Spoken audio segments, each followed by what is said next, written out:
Now, I'll be teaching you about the law of rhythm as I mentioned earlier. One of the universal law that states that in the universe or in existence, everything has highs and lows. Life has highs and lows. Have you ever asked yourself a question, why life it is like this? Why life is unfair? The truth is, life it is fair. What matters is how do you see life? In terms of highs and lows, there was a time when I was talking about the law of polarity. Goes hand in hand with the law of polarity, where we were talking about the opposite of life, things that are opposite in life, which are two.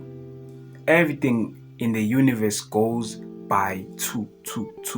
For example, love and hate.